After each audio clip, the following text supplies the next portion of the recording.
Views. I'm your host, Renee Kranz. In the studio with me today, I have Sara Hofflander.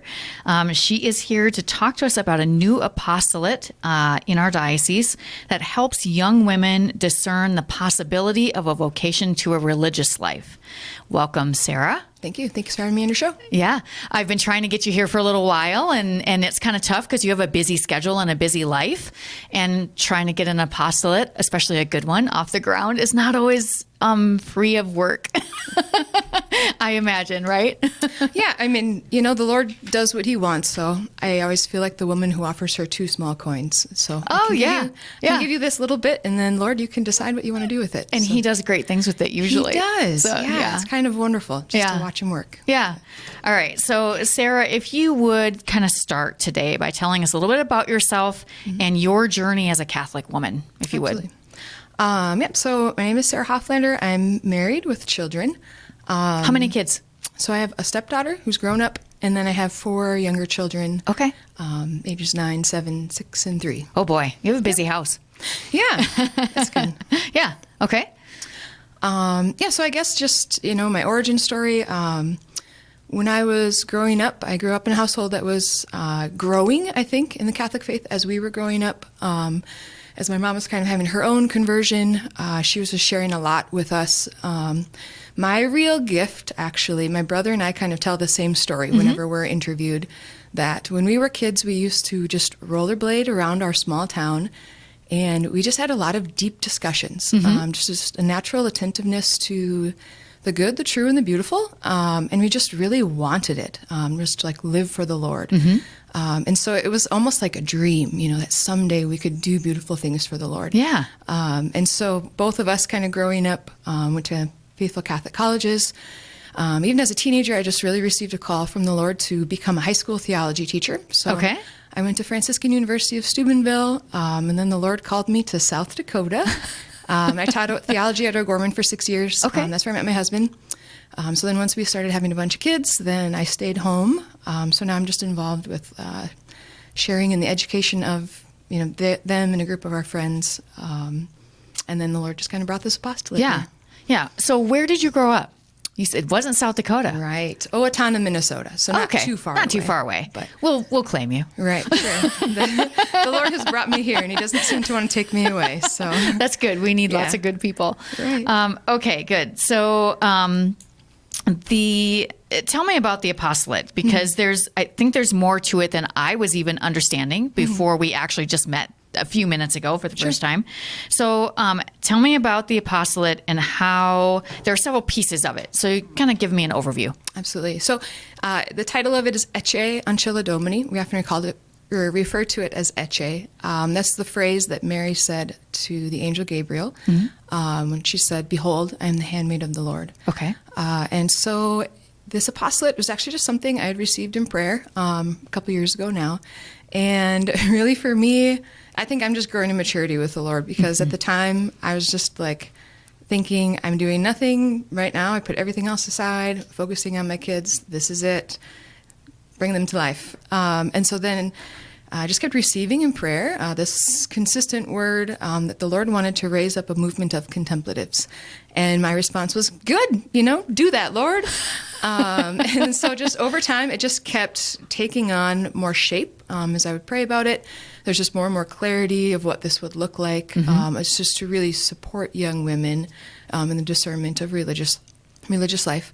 And so I started to jot it all down, draft it a little bit. Ended up kind of conversing with some friends just to get ideas of what that would actually look like. It was actually something that I was pushing aside enough, and then this is kind of a funny thing, but my daughter came over to me one day with the Bible open, and it was Ezekiel, and she just handed me the Bible. She's like, "Mom, can you read this?" I'm like, "Okay."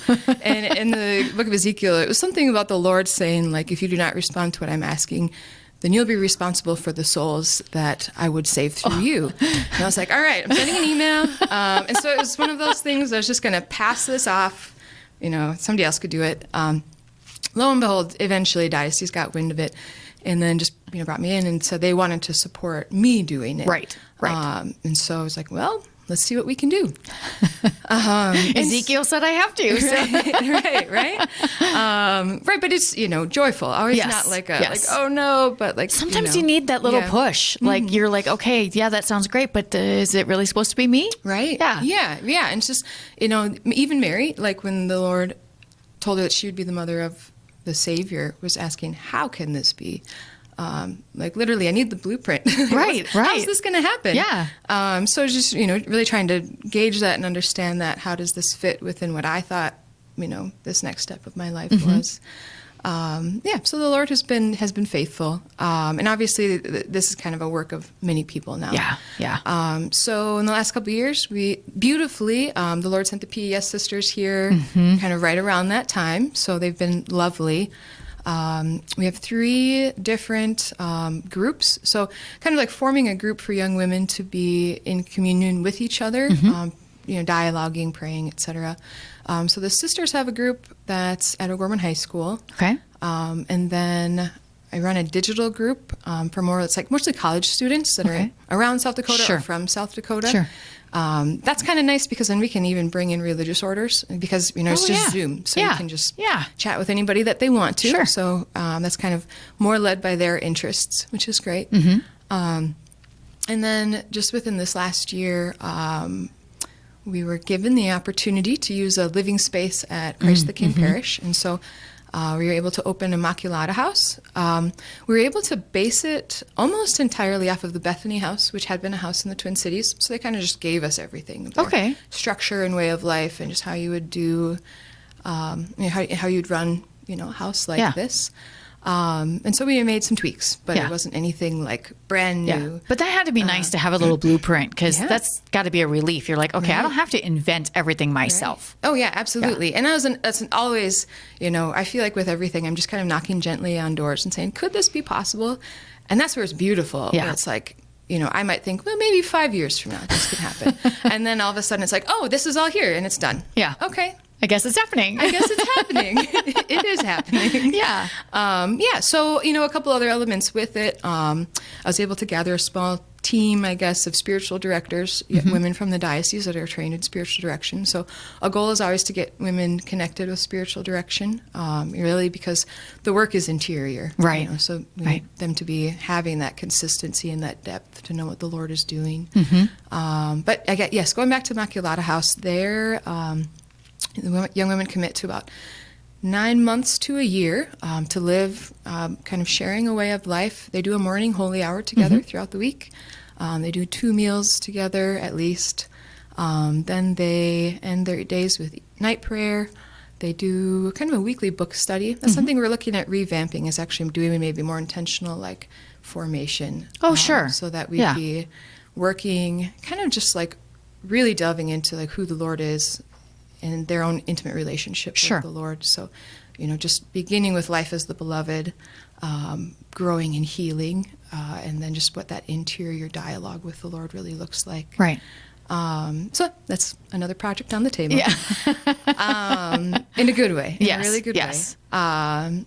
Yes, so formation, and then they're just encouraged to invite about once a month to either invite a religious community, just any other spiritual guide or holy friends over for dinner. And there's been a few times where I just tell them if they're inviting somebody and they're like bigger, that we could make it an open event and invite other young people. So the school sisters of Christ the King actually drove up from Lincoln. So we opened that up and were able to invite a lot of the college students from kind of Christ the King youth ministry came. But if others too. So so it kind of becomes its own apostolate in a way. Able to kind of absolutely. Too. Yeah.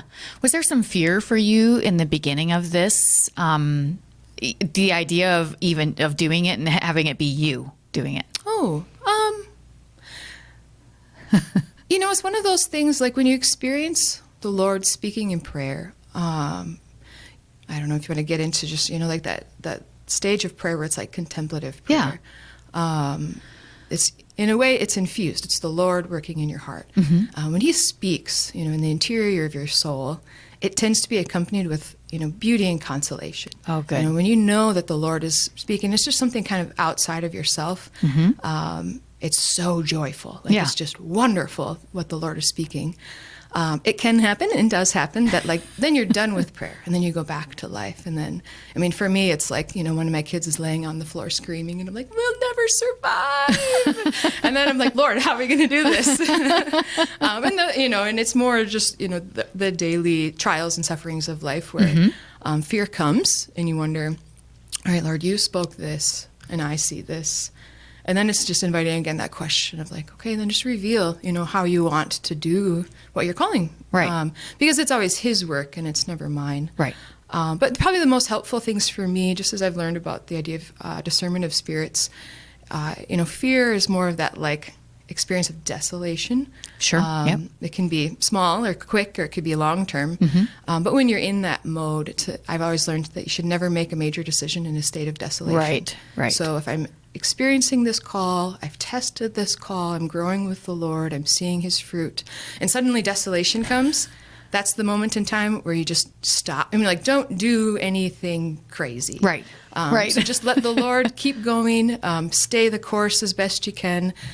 For me, that often means, like, don't send the email that you're thinking about or whatever, just wait a little bit.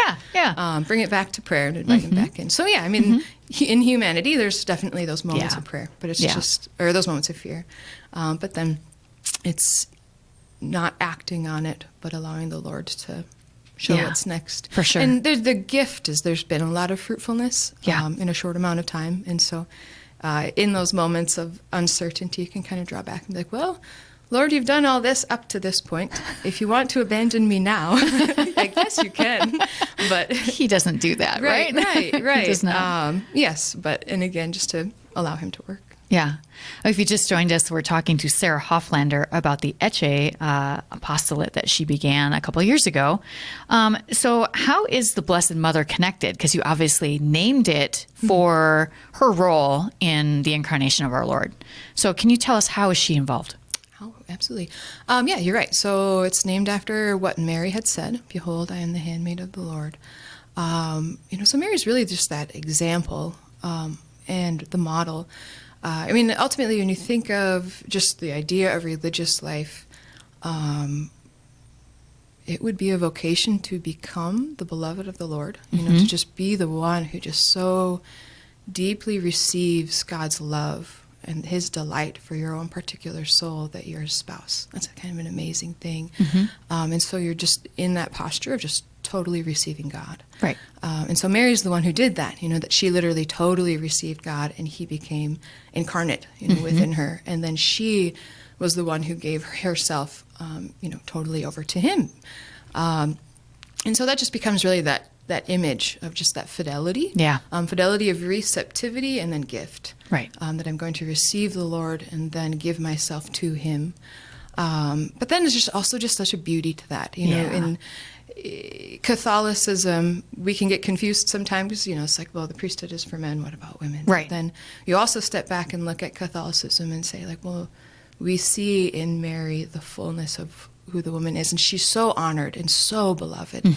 And that at the cross, I'm just so proud of how when Jesus was suffering on the cross, it was the women who stayed, that they were with him, and they understood what it meant to love Christ, to be, the perfect disciple in the sense of remaining with him at the cross, Right.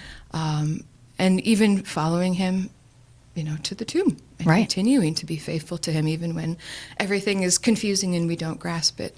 So just really grasping or seeing how Mary reveals that to ourselves. But again, I feel like this mission isn't about like trying to get lots of girls to become nuns. Right. But it's really helping young women to receive, just what is it that the Lord particularly desires for me? Right. And what does his particular love for my own life look like? Right. And so it's not trying to fit into a box of like, this is what somebody else says you should do. It's simply like coming to know the Lord so personally that I can just rejoice in receiving him. Yeah. Good. So what kind of fruits have you seen so far? You talked about fruits just a few minutes ago. What are you seeing so far in this first, it's been about a year-ish with the Immaculata House, right? Yeah. So, tell us what's happening.